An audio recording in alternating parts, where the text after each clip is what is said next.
Everyone who has tried it at least once knows exactly how it tastes. 2 layers of beef, 3 layers of bun, crisp lettuce, melted cheese, pickles that snap with vinegar and salt, and the undisputed star of the show, that secret, creamy, tangy sauce that refuses to be copied. The Big Mac isn't just a burger, it's a symbol, a global standard of fast food engineering. Every single day, in more than 100 countries, millions of people bite into the exact same flavor, same crunch, same warmth, same smell of toasted bun and melting cheese. But how can a burger remain identical everywhere, from Tokyo to Toronto, Cairo to Karachi, when even water tastes different in every city? The story begins, not in a lab or a corporate boardroom, but in a small Pennsylvania restaurant in 1967. A man named Jim Delligatti, a McDonald's franchise owner, wanted to serve something bigger than the standard hamburger. At that time, fast food was simple: 1 patty, 1 slice of cheese, maybe ketchup and mustard. But Delligatti thought people wanted more layers, more flavor, more value. So he stacked 2 patties, added an extra bun in the middle, and slathered them with a creamy, spiced sauce that glued everything together. The first name he gave it? The Aristocrat, a name that sounded sophisticated, but no one remembered it. Then came Blue Ribbon Burger. Still no luck. Finally, corporate marketing in Chicago stepped in with a simple stroke of genius: the Big Mac. Short, playful, easy to say with your mouth full. The Big Mac debuted nationwide in 1968, and 6 years later, a jingle turned it into legend. 2 all-beef patties, special sauce, lettuce, cheese, pickles, onions on a sesame seed bun. It was catchy enough to stick in pop culture forever. Today, McDonald's sells more than 550 million Big Macs every year. That's about 17 burgers every second. Economists even use it as a global metric, the Big Mac Index, to compare purchasing power between nations. A sandwich that became an economic indicator. But behind that smooth marketing and familiar taste hides an enormous supply chain, a precision-driven process that starts in fields and factories long before it reaches your tray. The story of how the Big Mac is made is the story of global logistics disguised as lunch. It begins with freshness, the vegetables that bring color and bite to a burger that would otherwise be heavy.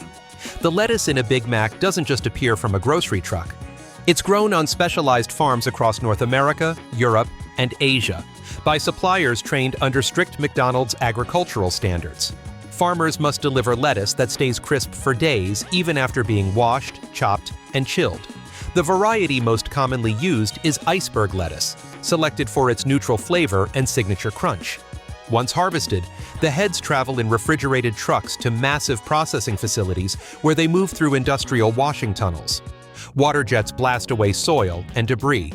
Ozone treatment kills bacteria without chemicals. Then powerful dryers remove excess moisture because too much water would turn the burger soggy before it reaches your hands. Cameras inspect each leaf for color and integrity. Only bright green passes the test. Then automated blades shred the leaves into thin, airy strips that look casual but are calculated. Wide enough to hold sauce, thin enough to blend texture. On another line, onions go through a similarly choreographed dance. Steam peelers strip their skins in seconds without a knife ever touching them. Machines dice them into tiny cubes, the exact size to deliver sharp flavor without overpowering the sauce. As for the pickles, they start life as cucumbers harvested young for firmness. These cucumbers are sliced into perfect 1.6mm rounds, then soaked in a brine of vinegar, salt, water, and a proprietary spice mix. The pickle's acidity isn't random. It's tuned in food labs so it contrasts the creamy sauce and balances the fatty beef. Too sour, and it ruins harmony. Too mild, and the bite feels flat. Once sealed and chilled, the pickles, onions, and lettuce travel in vacuum-packed bags or airtight tubs across continents. Every shipment's temperature is tracked digitally from farm to restaurant. A single deviation can trigger a recall. That's the scale of precision we're dealing with. All for a handful of vegetables that together make up less than 10% of the burger's weight. Now that the freshness is secured, the next ingredient must hold it all together: the bun. The Big Mac bun looks simple, but it's a small engineering miracle. 3 layers, each doing a specific job. The top crown carries the sesame seeds, The middle club bun separates the patties and stops juices from soaking through, and the heel forms the foundation. In partner bakeries, industrial mixers combine wheat flour, water, yeast, sugar, and shortening into dough. Massive kneaders twist and fold hundreds of kilograms at a time until the texture is silky and elastic. The dough rests to rise under warm, humid air, monitored by sensors that adjust for altitude and weather. Then, precision cutters portion it into equal weights, not 1 gram off. Dough balls roll into perfect domes before moving through proofing chambers that mimic bakery ovens on a larger scale. Inside, the yeast breathes life into every bun. The scent of fermentation is faintly sweet, like cereal and milk.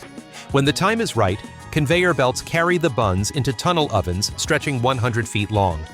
Jets of heat bake them evenly top and bottom, rotating them for color balance.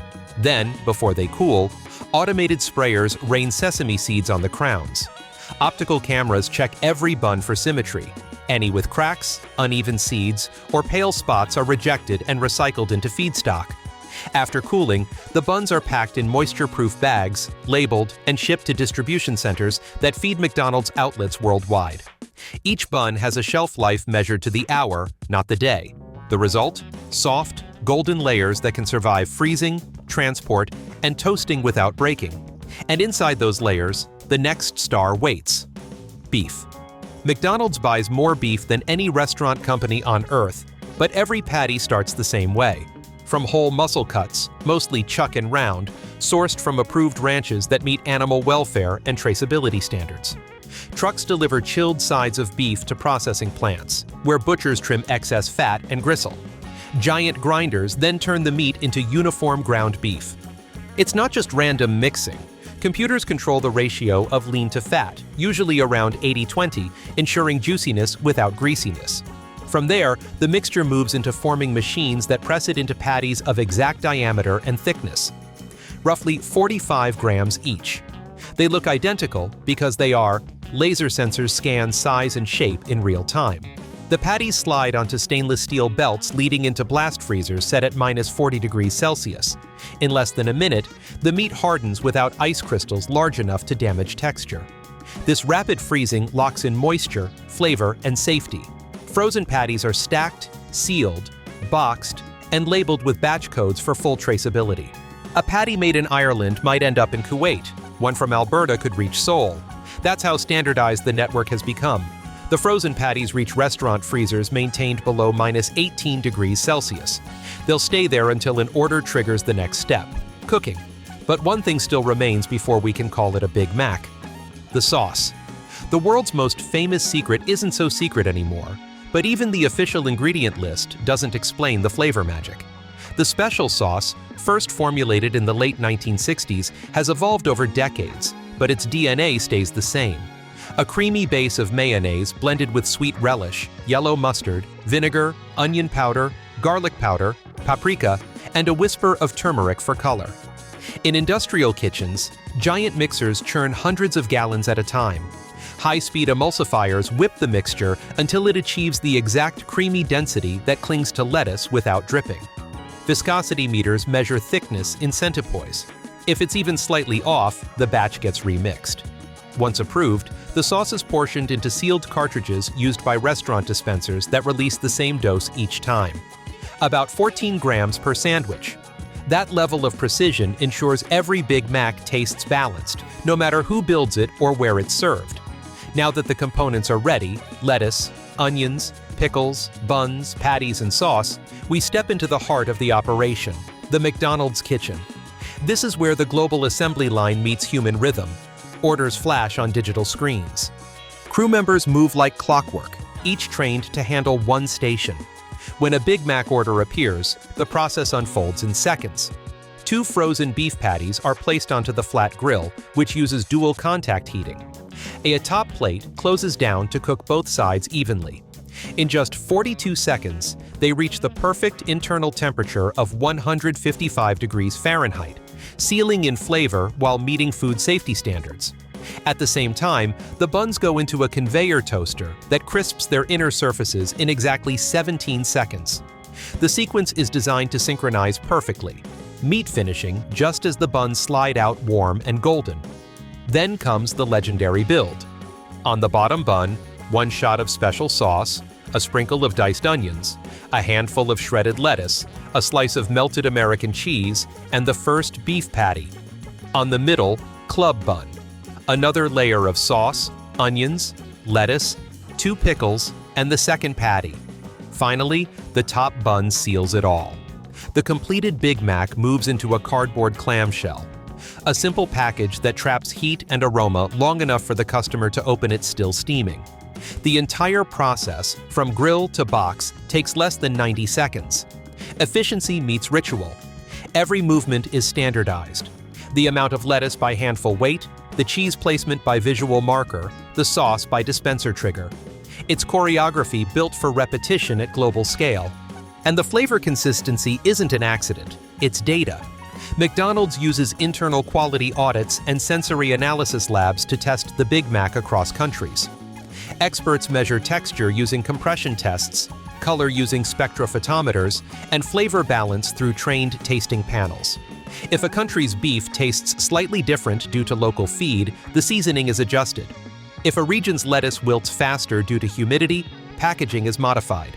That's how the Big Mac maintains a universal taste while subtly adapting to local conditions. The supply chain behind it is enormous. More than 90% of McDonald's ingredients come from local or regional suppliers to reduce transport times. But the specs are identical worldwide, right down to the millimeter. Even sesame seeds per bun, around 198, are salmonted to meet the golden ratio of texture. The obsession with control goes beyond the burger itself. Water used for cleaning must meet specific mineral levels. Oil for fries, though separate, must not transfer odors. Even the cardboard for the Big Mac box is tested for heat retention and sustainability, now made from 100% recycled fiber. Every link in the chain is monitored by digital systems that track shipment temperatures, storage humidity, and product rotation. A lettuce leaf harvested in California can be traced to the exact field row within minutes through its QR code history. A patty in Dubai can be traced back to the exact cattle batch from an Irish farm.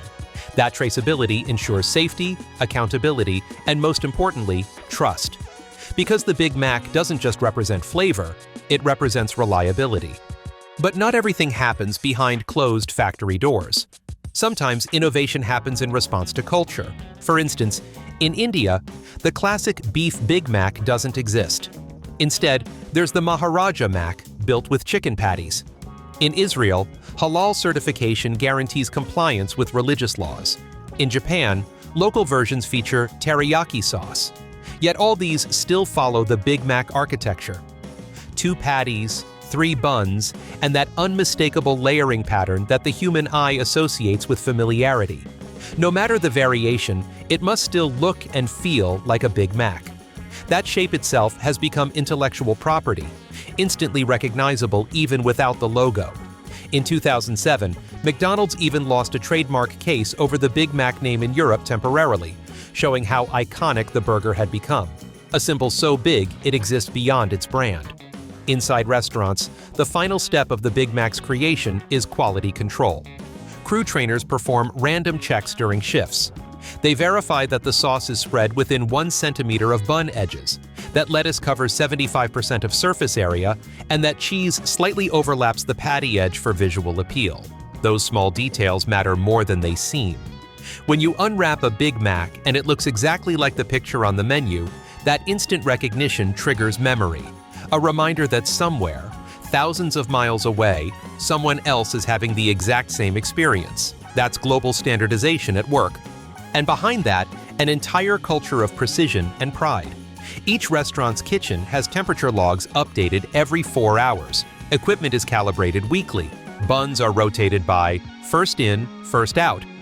Even the distance between grill and preparation table is optimized to shave off milliseconds in movement. It's a ballet of stainless steel, spatulas, and timers. A choreography repeated millions of times a day. From start to finish, one Big Mac involves hundreds of people across multiple industries: farmers, millers, truckers, inspectors, factory operators, franchise owners, and restaurant crew. It's the combined output of human skill and machine precision, a process so refined that even one mistake can disrupt the rhythm. Yet it rarely does, because every component of this system was designed to remove chance. What's left is certainty, that when you order a Big Mac in New York or Nairobi, it will taste just as it did in 1968. Of course, the Big Mac's impact goes beyond food. In economics, it became a teaching tool.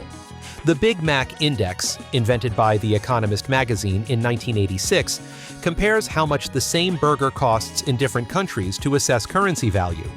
It's been cited in financial reports, textbooks, and even diplomatic discussions. A burger as an economic barometer, proof that food and finance can mix. In pop culture, it's been immortalized in songs, parodied in films, and debated in documentaries about globalization. Love it or hate it, everyone recognizes it. Few products in human history can claim that kind of ubiquity. Cars change designs, phones update yearly, but the Big Mac? It's timeless. The recipe that worked in the 1960s still works now, not by accident, but by engineering. Even health trends couldn't dethrone it. McDonald's introduced salads, wraps, and plant-based burgers, but the Big Mac remained the default icon. A monument to consistency in a world that constantly changes, and that consistency comes at a cost. The relentless pursuit of sameness. Every lettuce leaf, every pickle slice, every second on the grill is controlled, measured, logged. It's food as a global algorithm. And people love it because it delivers predictability. That's what Jim Delligatti understood long before supply chains went digital. He wasn't just making a bigger burger, he was building trust between taste and memory. Decades later, that trust still holds. When you open that cardboard box and see those familiar layers, you know exactly what's coming. The crunch of lettuce, the melt of cheese, the tang of pickles, the creamy sauce hitting beef and bread in perfect balance. It's comfort disguised as fast food. The Big Mac might not be the healthiest meal, but it's one of the most studied, copied, and recognizable pieces of food design ever made. A sandwich that defined not just an era, but an entire industry. And every time you bite into one, you're not just eating a burger, you're tasting half a century of global coordination, industrial precision, and cultural memory. It began as one man's experiment in Pennsylvania and became a system that spans the planet. From lettuce fields to industrial ovens, from cattle farms to touchscreen kiosks, every Big Mac tells the same story: how humans learned to make perfection repeatable. And that's why, after billions sold, the Big Mac isn't just food, it's history between two buns. So the next time you unwrap one, look closer. Beneath the sauce and sesame seeds lies one of the most sophisticated operations ever built, all designed to make something simple taste the same everywhere on Earth. And maybe that's the real secret ingredient.